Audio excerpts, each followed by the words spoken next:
আসসালামু আলাইকুম। পবিত্র মাহে রমজান মুসলিম উম্মতের জন্য একটি গুরুত্বপূর্ণ মাস। এই মাসে রোজা রাখা ইসলামের অন্যতম স্তম্ভ।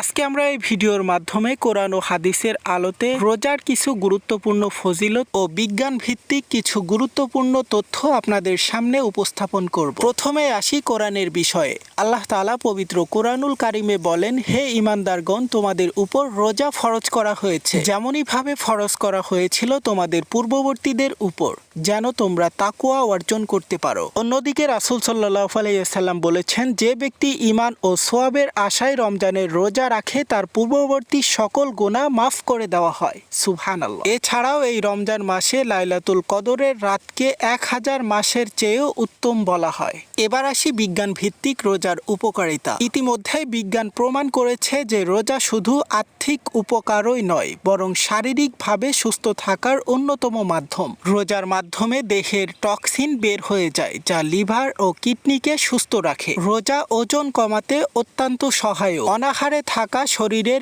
ইমিউন সিস্টেমকে পুনর্গঠিত করতে সাহায্য করে। এমনকি রোজা রাখার ফলে মানসিক চাপ কমে, ডোপামিন ও সেরোটোনিন হরমোন বৃদ্ধি পায়, যা মানুষকে সুখী করে তোলে। কোরআন ও হাদিসের আলোতে ও বিজ্ঞানের মাধ্যমে আমরা জানতে পারি, মাহে রমজানের রোজা আত্মশুদ্ধি ও আল্লাহর নৈকট্য লাভ এবং শারীরিক সুস্থতার এক অপূর্ব নিয়ামত। এই সে গ্লোবাল নিউজ, সাথে আছে আমি হুসাইন আহমেদ। সকল আপডেট পেতে আমাদের সাথেই থাকুন। সকলকে অনেক অনেক ধন্যবাদ।